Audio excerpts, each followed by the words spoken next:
The tactics of the Zulus and the others involved in this anti-illegal immigration march is actually showing out to be something that's very effective, because you can see that they're allocating 600 million rand towards security for June 30th, which is going to be the day that they have set a deadline for when they need the immigrants to move out. And what I'm seeing is that, they're showing fear now. And it's kind of like they know that the Zulus may live up to the intimidation, like the violence that they may bring may actually be something that they may need to contain. And this is an age-old fight of violence versus fraud. And some people may look at violence as like the main thing that they need to be worried about. But I think the fraud is the real root of the issue here. And it's an age-old clash that's been taking place. You can even read it in certain philosophers' books like Dante's. He's a poet. He had a book called The Divine Comedy where he like lays out the inferno, and that is setting up the layers of what you would call hell.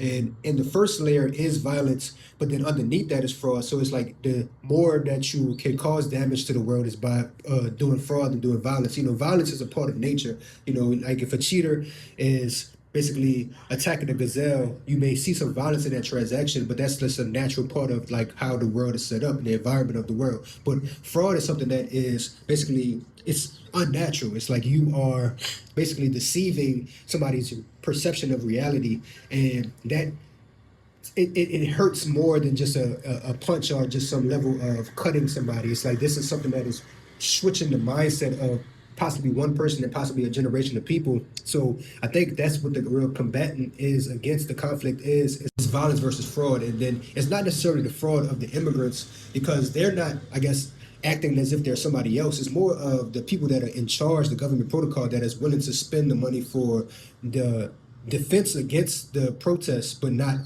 for basically cleaning up the fraud within their own system, because that's what's allowing for the immigrants to be able to, I guess, slide in and out the country. Is the ability to bribe, some of the people that are working in those home affairs offices and just all around that is letting these things pass by, that's letting, a fraud be a common thing that people aren't really addressing. And then this is an approach to try to address it through the means of violence, which I don't necessarily, promote the violence, but I just understand that, this is a lesser evil of the two options of violence versus fraud.